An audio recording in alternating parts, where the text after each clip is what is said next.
Donnez-moi une suite au Ritz, je n'en veux pas. Des bijoux de chez Chanel, je n'en veux pas. Donnez-moi une limousine, j'en ferai quoi? Olá, estamos aqui em mais um programa Joana Sincera, que é um bate-papo descontraído, divertido e pra lá de sincero, ou não.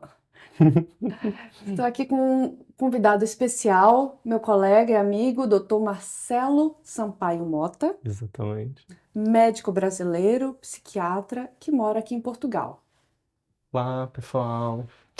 Muito obrigado pelo convite, Joana. Então, é a minha primeira vez no podcast. É sua primeira vez, Marcelo? Exatamente. Então, assim, é a virgindade. Então, vamos devagar. Mas a gente decidiu falar sobre um tema super pertinente no momento, que é a síndrome de burnout, agora, né, na CID-11 incluída, que é entre as doenças do esgotamento profissional, né, causadas pelo trabalho. Burnout. Burnout, ao pé da letra, em inglês, significa... Queimar, não é? Queimar. Esgotado. Esgotado, traduzido. Sim. A pessoa fundiu. Sim. Às vezes não chega a tanto, né? Que seria assim o momento final. Mas tem todo um processo de sofrimento, de adoecimento até chegar a esse nível. E a gente espera que não chegue a tanto, não é? Então, hoje em dia é considerada uma síndrome do lado emocional, não é? Então, é uma doença que uma doença, na verdade, assim, essa classificação ela colocou em outro, como se fosse um outro cesto, um outro bojo. Não está no bojo das doenças mentais. Mas quando você consegue perceber um adoecimento mental relacionado e você consegue fazer o nexo causal com o trabalho, o ambiente de trabalho, as condições sofridas, então aí se configura essa síndrome. Mas, do ponto de vista legal, você ainda coloca o que de fato a síndrome provoca, que é manifestação depressiva e ansiosa. Então, é uma mistura, digamos assim, nos sintomas, tem os sintomas da depressão e da ansiedade. Tipo os quais? Cansaço, labilidade emocional, baixa tolerância à frustração, irritabilidade, sensação de perda de memória e de atenção, tanto que muitos pacientes vêm nos procurando na psiquiatria dizendo, ai doutor, eu acho que eu tenho um diagnóstico de TDAH. Eu entrei no Google, eu fiz um questionário, eu assisti um vídeo no YouTube, eu sou TDAH. Aí quando você vai puxar, que isso daí é outro assunto também, para outras conversas, que é essa coisa dessa pandemia de TDAH, que realmente, de fato, em tese existe, porque está se diagnosticando mais, mas também tem a indução do próprio paciente e meio que a moda do momento, né? Então o paciente chega com essa questão, mas quando a gente vai esmiuçar a vida dele, perguntar como é que está a vida pessoal, o ambiente de trabalho, você percebe que ali as coisas não estão dando bem. Né? Há uma sobrecarga, há uma questão, não é só muito trabalho que causa burnout, gente. Também, assim, humilhações, perseguições, não valorização. O próprio bullying. Exatamente, que é muito comum, nós vemos muito na nossa prática, né, médica, esse tipo, não entrosamento com a equipe. Então, tudo isso interfere, podendo provocar esse adoecimento. Ou seja, e quais são as profissões mais afetadas pelo burnout? Olha, isso tem dados, né? Dados específicos e que eu vou repetir. Então, assim, eu estou na minha prática médica, eu tenho 9 anos de prática médica no Brasil, mais ou menos na psiquiatria, e mais 4 em Portugal. A minha impressão pessoal é que aqui eu vejo mais burnout até que no próprio Brasil, sim. E o que eu percebo que, assim, tem algumas profissões que eu diria que é burnout garantido. Vamos lá. Enfermeiro de sistema público de saúde. Tem que ser uma pessoa com uma capacidade de resiliência, que esteja muito bem, assim, com sua espiritualidade, sua meditação, sua terapia em dia, entendeu? Para resistir àquelas rotinas. Eu já fui do SNS e eu sei o que os colegas passam ali. Os médicos também, né? Saiu uma pesquisa agora, aqui em Portugal, que 52% dos internos, que são os médicos que estão em formação, estão em burnout. E 30% em burnout grave, que seria já quando há um sentimento de exaustão e de incapacidade para continuar com a atividade. Então, assim, inclusive é algo que se questiona quando se fala tanto hoje, a saída dos médicos, que não se retém os médicos no SNS. Eu tenho absoluta certeza que as duras condições de trabalho ao longo de 4, 5, 6 anos têm impactado, né, nessa Não, decisão das pessoas. isso sem dúvida, né? Eu também estive no sistema público de saúde, tanto em Portugal quanto no Brasil, e eu digo, é um ambiente extremamente, para mim, Sim, talvez o meu grau de resiliência seja muito baixo, é, é quase impossível não chegar sim. a esse ponto. É quase E impossível. um dos fenômenos do burnout, e que faz o paciente até dizer, quando você diz, mas meu querido, você está em burnout, você está em... Eu? Mas como assim eu? Porque você desenvolve uma resistência, uma resiliência. Então você tem primeiro uma fase de ativação, né? Você está sendo sobrecarregado. Você está sofrendo algum tipo de bullying naquele ambiente. A empresa tinha 5 funcionários para você dividir funções, aí ela vai se reformulando e você vai percebendo que só vão sendo cortadas pessoas até que fica você e acumulando funções muito além daquelas que você foi contratado para fazer. Então, o que que acontece? Algumas pessoas, ou aí você tem que avaliar a característica de personalidade. Tem pessoas que são competitivas por natureza, tem aquela necessidade maior de mostrar que dão conta, não é? Que são capazes, aquela sede Aquela por sede subir, não é? E o que Sim. essa pessoa acaba fazendo? Ela acaba compensando, dando mais, entrando nessa resiliência, até que ela, como uma máquina, ela se rompe. E assim, quando você fala se romper, é, é a nível literal mesmo. Eu tenho casos, por exemplo, de pessoas que estavam já em burnout e que num determinado momento foram para o trabalho e no meio de uma atividade, no meio de uma reunião, esqueceram tudo, por exemplo, até o nome do chefe, o nome das pessoas, Deu e branco. travaram completamente com reações físicas de contraturas musculares, de taquicardia a 150 por hora, de diarreia, foram para necessidade de ir à urgência, de ser chamado e a causa do adoecimento era o trabalho. Os sintomas são físicos, Físicos e psicológicos, sim, sim. psicológicos. Então, assim, é algo que você percebe 3 coisas, né, em relação a esse transtorno, né, a essa síndrome. Ela pode ser a causa do sofrimento mental, ela pode ser o deflagrador do adoecimento mental, quer dizer, o deflagrador a causa, e ela pode ser um agravante. Então, ou um despontador, ela liga lá o botãozinho. Você tá ali com aquele transtorno delirante, guardadinho na sua. Você ao longo da vida foi uma pessoa um tanto quanto suspicaz, desconfiada. Aí você vai para um ambiente de trabalho estressor, irritante, onde há uma certa competitividade, Sim. um certo sentimento de não trabalhar em equipe do modo que as pessoas cresçam juntas, né? Mas que eu cresça. Tem uma coisa que um mestre falou que é assim: tem gente que só consegue ser grande cortando a cabeça do outro. Então, Uma demonstração de força. um mestre lá da Índia. E eu acho isso muito pertinente porque você vê isso o tempo inteiro nos relatos das pessoas. Sim. E então, às vezes é isso. Então, eu já vi casos, e infelizmente, é com muita tristeza, de ver pessoas que entraram em esgotamento laboral e não conseguiram voltar. Não conseguiu Não, voltar. que mesmo deixando o trabalho, já não tendo condições, a doença mental se tornou perene. Não Até con- mesmo transtornos psicóticos. Ficou, Sim, depressões graves. agravou tanto. Sim. E às vezes a pessoa nem tinha antes, não Nem estava tinha ativa, abriu ali por causa daquilo e ela já É. entra num quadro depressivo gravíssimo, às vezes até com sintomas psicóticos, né? Que é crença de que está sendo perseguido, escuta de vozes, Chega até em delírio, quadros sim, psicóticos, chega até em né? quadros psicóticos. Eu tive um paciente que ele sofreu, né? Sofreu perseguições no trabalho, sobrecarga de funções, né? Passou a exercer funções que eram de outros colegas e uma perseguição por parte de um chefe direto, não é? E ele abriu um quadro, uma depressão psicótica e já tem há 4 anos. Por exemplo, ele crê que o chefe está a vigiar ele mesmo na casa dele, que pôs câmeras na rua. E Paranoia mesmo. sim, sim. Mesmo. Então, E às vezes isso até se generaliza, por exemplo, no momento ele vem com delírio acreditando que o vizinho desce para casa dele, no meio da noite ele pôs câmeras e tipo, não tem nada nas câmeras E mesmo e assim, mesmo assim ele acha que o vizinho tá ali, que o vizinho quer transar com a mulher dele.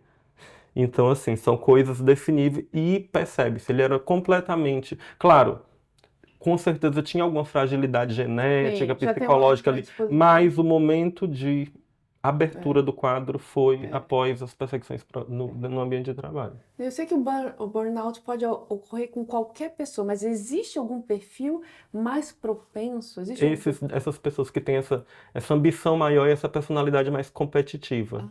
Porque eles vão viver com um sentimento de frustração muito grande. Por exemplo, aquela pessoa que é legalize, de Sim. boas, olha, tô trabalhando aqui, Se porque der, der, não se der, der, der, se não der, não deu, se não deu, adeus, tem. Mas aquele que tem aquela sede, aquela coisa Sim. aquele filme do Lobo de Wall Street, Sim. aquela pessoa ali, aquela personalidade que nasceu para... Nasceu Tanto que ele entra em burnout, né? No final ele larga tudo e vai viver, sim, e vai viver. e vai viver. E quando é que digamos assim, para uma pessoa que eu imagino que muitas pessoas possam pensar que burnout é frescura Sim. ou preguiça. E ainda mais em países como os nossos, né? Eu acho assim que a cultura de trabalho portuguesa e brasileira também é aquela coisa, trabalha até cair. Trabalha até cair. O bom funcionário é aquele que dá tudo Dá pela tudo, empresa e no final nenhum elogio, assim, porque é isso que os pacientes trazem muito. Não há elogio, não é promoção. Quando a promoção ocorre você vai receber um aumento, 50 euros. Seja feliz, olha que legal, Não é você nem ganhou muito 50. bom, né? Exatamente. Então, eu acho, a sensação que eu tenho através da minha experiência é que nós estamos num país de uma cultura de trabalho muito ruim. E isso tem impactado diretamente na qualidade de vida das pessoas e mesmo nas contas públicas. Eu vou te dar um exemplo. Foi feito um estudo que os Estados Unidos da América, só com doenças mentais, ele perde 210 bilhões de dólares, né? Aqui se fala 210 mil milhões de dólares. Então, tem um impacto financeiro que ele precisa ser medido e mais esmiuçado. E que eu acho que vai ficar um pouco mais fácil agora, porque o burnout ele não existia na CID, ele acabou de entrar. Pouco tempo. Então a gente tem que quantificar isso, a gente tem que ter código, eu acho que os médicos têm que ser educados a colocar esse código, porque assim, até agora a doença era a depressão e a ansiedade grave, né? Geralmente quadros mais graves, não é aquele quadro leve. Mas a gente precisa quantificar, porque eu acho que no dia que a gente parar para quantificar o burnout em Portugal e relacionar com o gasto de segurança social e o mesmo prejuízo para as empresas que têm má política aí a gente vai, talvez, ter uma política pública em relação à dignificação do trabalho. Eu estava conversando com um colega meu, médico português, que falou do custo que levou, quanto que um português custava para o Estado em relação a custos em saúde por ano, há 40 anos, e quanto custa hoje. Esse custo varia, ele falou algo menos de 40 euros, era um valor menor de 40 euros por ano, para mais de 1.100 por ano. Sim. Então, esse custo com a saúde aumentou muito. Sim. Muito. E só um adendo, Portugal, percentualmente, população consumo, é um dos países da União Europeia que mais se consome benzodiazepínicos e antidepressivos. Sim. Benzodiazepínico cronicamente. Exatamente. São aquelas medicações que a gente usa para ficar mais relax, para dormir, o Rivotril, o Alprazolam, o Xanax, né, o famoso Xanax. Mas aqui se ama muito o Victan. O Victan é extremamente prescrito, assim.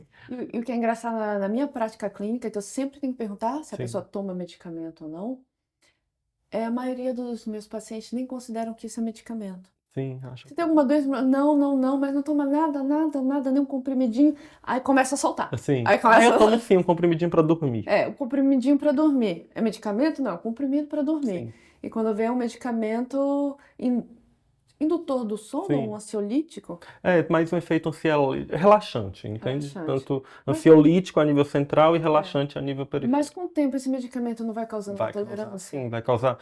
São 3 fases, né? O benzodiazepínico, ele vai causar tolerância, então você vai precisar aumentar a dose, você vai ficar dependente, então se um belo dia ou 2 você decide esquecer, seu corpo vai reagir àquilo de uma maneira bem negativa e abstinência, que é o que eu já estou relatando, né? Abstinência. Que é essas sensações físicas, sim, com certeza.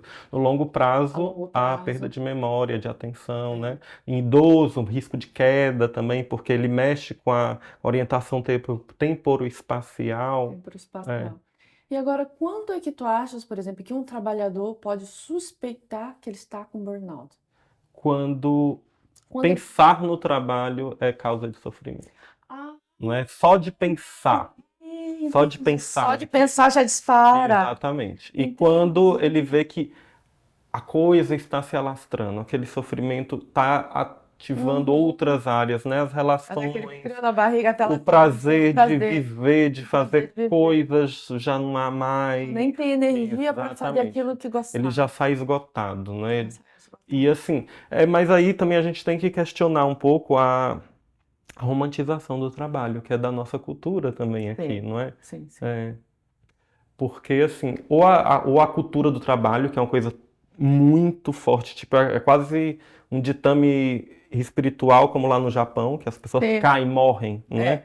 Eu acho que De trabalho acho que tem o até um Japão tem um termo já que está Tem. no dicionário, karoshi, eu acho. É morrer pelo trabalho. morrer pelo trabalho. E, bom, eu achava antes que o Japão era o campeão em burnout. Sim. Pela autocobrança. Sim, que o se Japão cobra tem. muito, né? O Se cobra japonês é aquela coisa, não fiz 80%. Fiz 80%, para mim tá ótimo. Nossa, fiz 80%. Não, para eles tá péssimo. Para eles é péssimo. Não. E aqui a gente tem essa cultura de que o trabalho é que a gente escuta desde criancinha. Quem você vai ser? O que que você O vai que é que ser? você vai ser? O que é que você Então, assim, é como o trabalho ele é posto no centro da sua vida, como aquilo que vai é, te significar no mundo, né? Sim.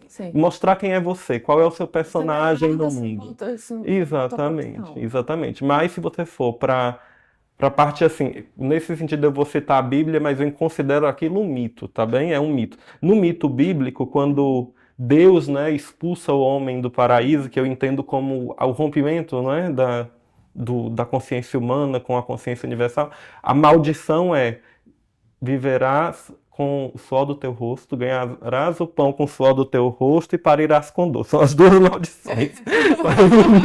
E do latim a palavra trabalho vem de tortura. Tripalium, que era uma Trabalho, cama de tortura. Então, assim, porque quem trabalhou ao longo da história da humanidade é quem não tinha posses nem poder, né? Então era aquela relação de suzerania.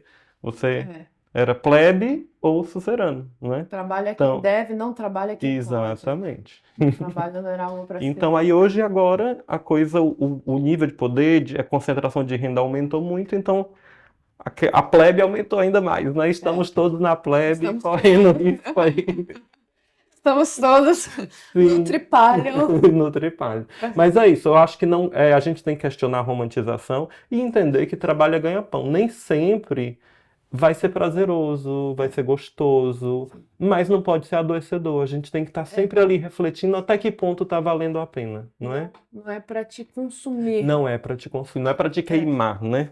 Isso me lembrou até uma paciente minha que tornou-se amiga minha, que ela passou por um burnout aí muito puxado mesmo, foi na época da pandemia, e que ela já estava em tratamento, né, com antidepressivo, ansiolítico e tudo mais, foi na terapia, mais terapia, até que ela faça mesmo. Domingo é o meu pior dia. Que segunda. Porque já causava justamente a sensação de pensar no trabalho, já causava um desconforto, já causava uma angústia nela. Sim. Então, ter que voltar para o trabalho já era. Não é aquela coisa, chegar com animação, Sim. chegar com vontade, chegar com alegria. Imagina, na hora que você cruza aquela porta já. Sim, já. É. Isso é a definição, não é? O que eu vou enfrentar Tá hoje? Exatamente. E fora o tratamento medicamentoso, né, e também saber controlar. O que deve ser mais difícil é saber pôr um limite. Vira que nem droga. Sim, e é isso. Quando você tá num lugar que é isso, eu acho que é uma estupidez institucional, porque você está fazendo as pessoas se quebrarem, se consumirem. A sua empresa vai perder dinheiro com afastamentos, baixas, funcionários desmotivados, e não há uma política de valorização do trabalho, não é? Sim. Então, assim, é muito difícil você tratar por quê? Porque os nossos recursos são escassos. né? O que que eu tenho enquanto médico para dar para um paciente? Um afastamento laboral, para que ele repense, não é? A vida dele descanse, alguma medicação, porque assim, Sim. geralmente quando eles chegam para nós, já tem com sintomas depressivos muito claros, muito eminentes, ou então crises de ansiedade, a pessoa desenvolve uma fobia ao trabalho, não é? Fobia mesmo. Só Eu de não quero. pensar, entra em sintomas muito parecidos com a crise de pânico, não é? Só de estar ali naquele ambiente. E, na verdade, é aquela coisa, eu falo com os pacientes, às vezes eu digo, olha, imagina, porque tem situações e tem empresas que quando o paciente relata, não tem muito o que fazer. Aquela empresa não tem política de valorização do trabalho, não é? É, o chefe é perseguidor, a chefia é direta, um gerente qualquer, e ele continua perseguindo, e você leva aquela queixa, o paciente fala muito isso, leva a queixa nos recursos humanos e nada acontece. Nada com. Aqui as pessoas nem sabem a quem buscar também, não é? Aqui em Portugal eu tive que pesquisar. Imagina, eu sou médico, eu digo, gente, não é possível que não tenha uma legislação que proteja as pessoas. Aí eu descobri que, e muita gente não sabe, né, que tanto aqui como no Brasil, que eu descobri, você pode demitir a empresa. Você pode demitir a empresa. Sim. Você pode dar sua parte, Da mas justa causa da pra- justa pra causa fazer. para a empresa, não é? É. Mas aí você tem que juntar suas provas, suas Sim. testemunhas. É um Às vezes é processo difícil testemunha porque Que é os seus próprios são colegas com que seus querem perder próprios o emprego. colegas, Claro. né? E você tem aí você tem uma entidade, né, governamental que é a Autoridade para as Condições do Trabalho. Eu creio que é algo assim, a ACT.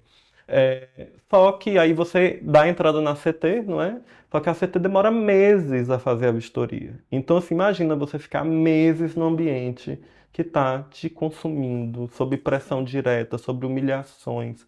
Então é muito complicado. Então, assim, era preciso haver uma política pública mesmo, Sim, de haver uma celeridade na para isso. resposta, né, a esses processos e também uma política de esclarecimento, que as pessoas saibam que elas não estão à mercê do chefe, à mercê da empresa, que há Não são reféns. alguma legislação que as proteja. Então, na prática, é isso que eu tenho para oferecer, é uma reflexão, a medicação para tratar aquilo ali Sim. e indicar a psicoterapia, que é muito importante, porque é através da psicoterapia que temos alguma oportunidade de desenvolver, né, de alargar os mecanismos de resiliência, não é? Sim. E assim, e até de dar mais capacidade de autoestima àquela pessoa para que ela consiga dizer o não.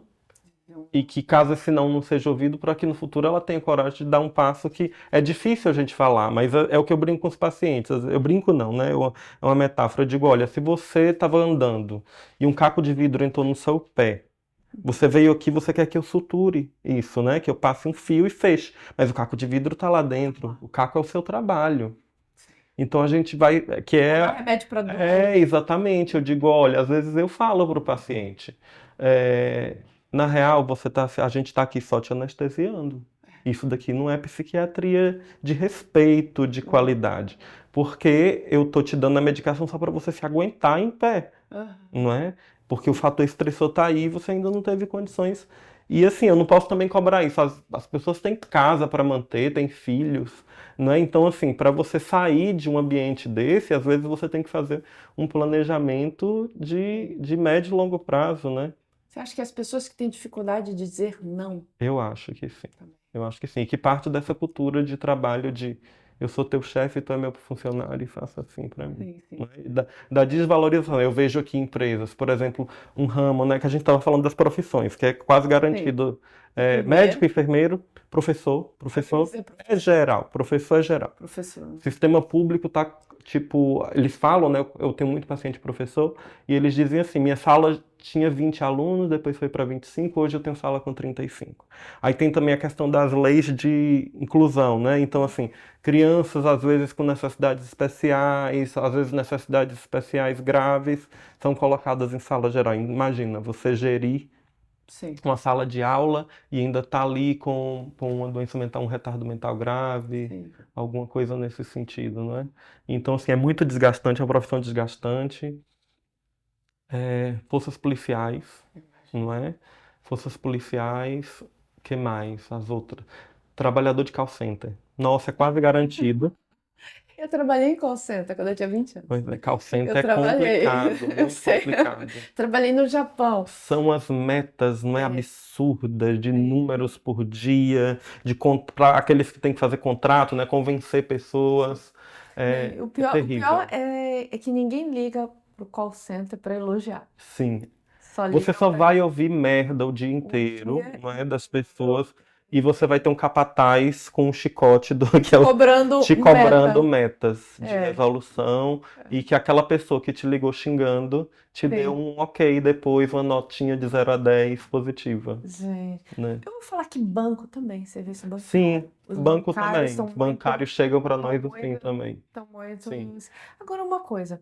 Então, a síndrome do burnout, ela está associada ao ambiente De de trabalho. trabalho Isso, para exatamente. ser configurado. Isso. Ambiente familiar, Então, aí já muda de relacionamento. nome, já muda de nome. Então, assim, aí é a síndrome do cuidador, não é o esgotamento do cuidador.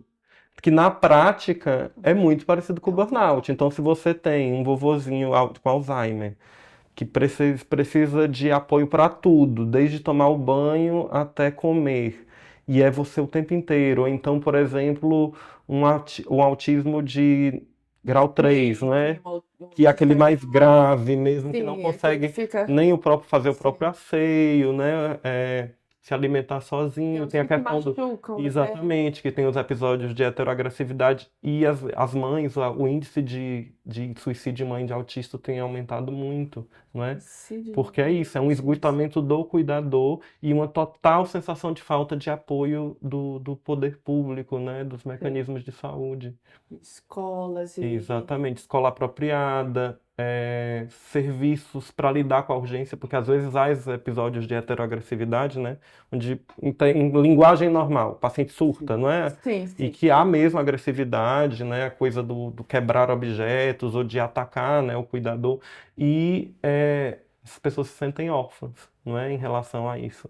É a mesma coisa também nesse cuidado com idosos. Quem não tem dinheiro é muito complicado, não é? Sim, Tipo, você tem que sair para trabalhar, para ganhar um salário baixo e ainda tem um idoso uma necessita. camada de- Exatamente, um acamado. Então as pessoas também é o esgotamento do cuidado, mas que é muito parecido, né, com o burnout. E qual o prognóstico do tratamento? Então, se você não tira o fator estressor, não o muda, é muito complicado. O prognóstico é muito negativo, né? Sim. Então, assim, tem que tirar aquele espinho que está ali na carne, né? Ou mudar a tua forma de trabalhar, ou Exatamente. mudar de Tem um trabalho. termo em inglês agora que está quiet quitting, demissão silenciosa. Demissão silenciosa. Isso, mas eu acho que demissão silenciosa é para quem pode fazer demissão silenciosa, nos Estados Unidos, Sim, sim. que é basicamente o seguinte: o funcionário assume que ele é desrespeitado para si mesmo, que esse lugar não me dá valor, mas é o meu trabalho, é o que paga minhas contas, então eu não vou fazer nem 1 centímetro a mais do que está no meu contrato. Então, e nesses países você tem às vezes legislações que de fato funcionam, né? A questão do direito a se desligar.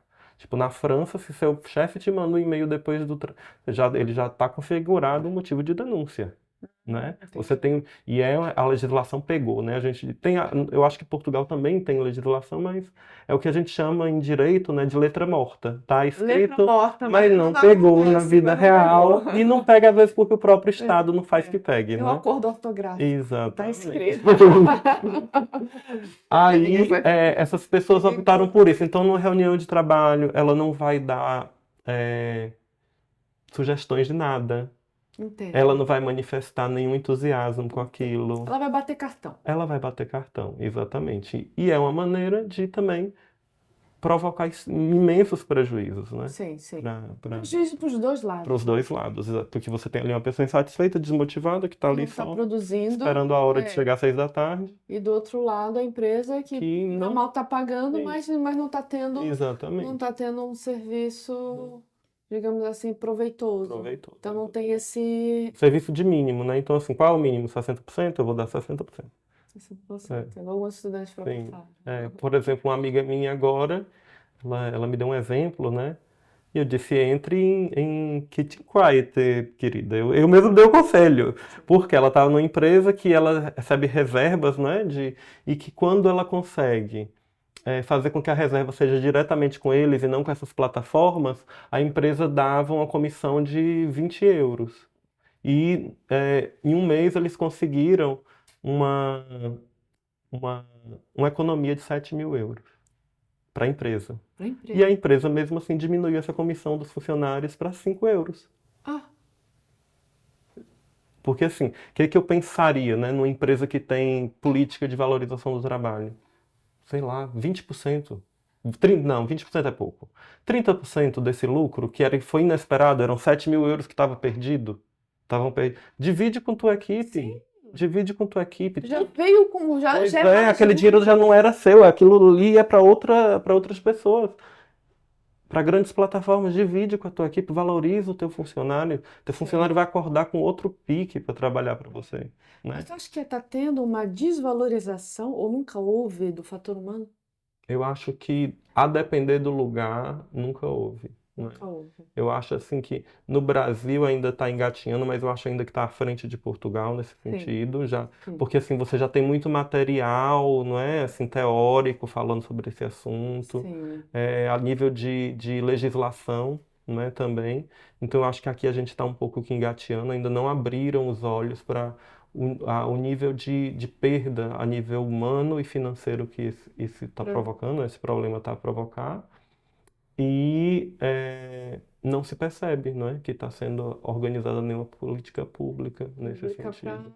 para Para diminuir, né, esses níveis. diminuir e já tratar os casos que Exatamente. estão em andamento. Porque isso, a empresa ela tem que ter recursos humanos que não seja de mentira, não é? Que não seja só para carimbar Só pra dizer que baixas, né, e retornos, Só para dizer que mas tem. que haja um relatório, que o médico, o enfermeiro ou psicólogo do trabalho, no final do ano, levem, olha, tivemos tantas baixas, tantos afastamentos, tantos foram por isso, tantos foram, funcionários estão relatando isso e isso e isso. Qual vai ser a política para o ano que vem? Isso não existe.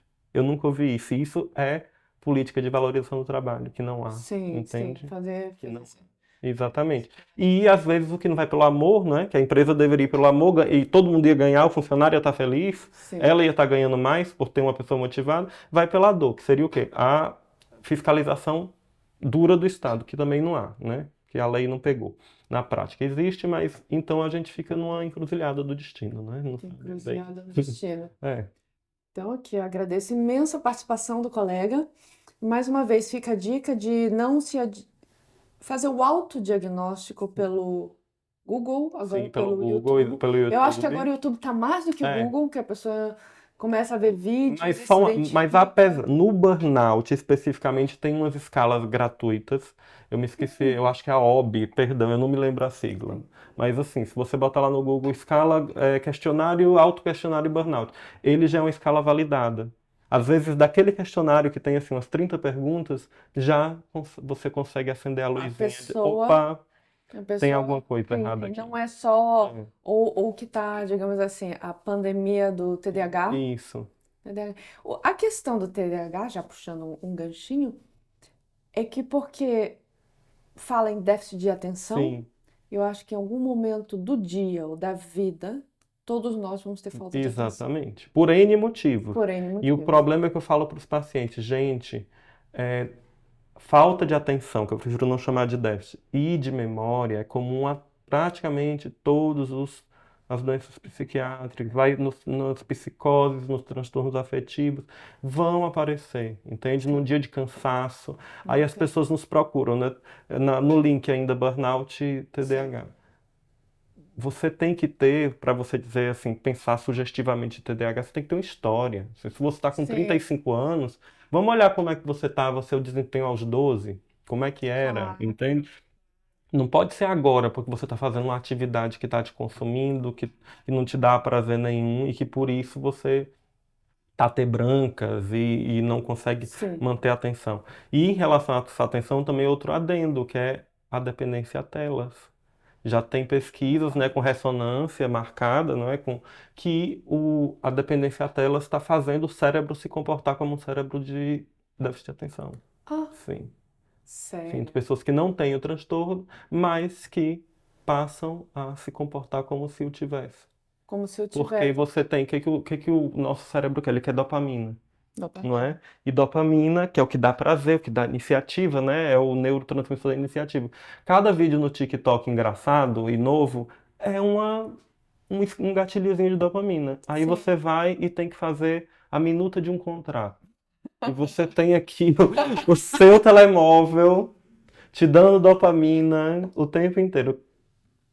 Para onde o seu cérebro vai querer ir? Não é? Isso é claro que O nosso cérebro ele sempre busca a facilidade e o prazer. isso Aquela coisa sim, do sim. animal, né? Do nosso lado animal ainda. Não, o que é engraçado, uma vez eu estava numa emergência, sei lá, na época que eu trabalhava em Brasília, num hospital privado ainda. E eu fui a médica extra, aquelas que ligaram no grupo, imploraram para que viesse mais um para ajudar que não estavam dando conta. E eu fui lá, já cheguei umas 2 e pouco da tarde, cheguei para ajudar na demanda. Aí eu comecei a chamar, claro que os médicos entravam por uma porta, não pela, né? Sim. Senão a gente era metralhada ali mesmo. Quando eu chamei, ai, até que enfim essa demora. Vocês ficam brincando no celular? Aí eu digo assim, gente. Mas assim, por um lado eu até pensei que ela já deve ter visto Sim, alguns colegas claro, entre um sim. paciente e outro, acho que até para relaxar um Sim, pouco, dá uma. dar um Sim. oi no Instagram. Assim, meu telefone agora não tem Instagram, tá Que deslogado. bom, que bom. Não tem. Nem baixei. Justamente para não tirar minha atenção. Mas vai me tirar minha atenção com a dopamina. Exatamente. E qualquer coisa. Novidade, né? Novidade. Novidade. Sim. Eu digo uma noite Porque, mais. gente, vamos ser sinceros, a vida do dia a dia, a vida do homem comum é chata, entende? Fazer aquela mesma coisa que você levanta segunda, já sabe o que que vai ser segunda, terça, quarta, quinta e sexta. Isso não é prazeroso. Não é. E assim, o nosso cérebro vai buscar prazer, mas assim, essa coisa do esforço e do trabalho diligente, eu estou aqui, eu quero chegar aqui, isso é do nível humano, né? Isso é da mente humana. Nenhum outro Sim. animal, né, É. faz isso. Tem ambição. Tem essa ambição, Tem né? essa De eu estou cá e eu quero estar aqui. Então, não vai ser prazeroso. Você vai ter um prazer de outra esfera quando você chegar Outra aqui. Que não é aquele prazer dopaminérgico que o Instagram te dá, que o sexo, que a droga é diferente, não é? Sim. Fica a dica. Cuidado com o vício em telas. Bem? Obrigada, Marcelo. Obrigado a Obrigada pela tua ti. participação. Foi um prazer. Inscreva-se no nosso canal para mais vídeos. Vou mandar sempre novidade de assunto interessante. Se você quiser participar aqui comigo, escreva também. Vai ser um prazer tê-los conosco. Um beijo. Donnez-moi une suite au Ritz, je n'en veux pas. Des bijoux de chez Chanel, je n'en veux pas. Donnez-moi une limousine, j'en ferai quoi?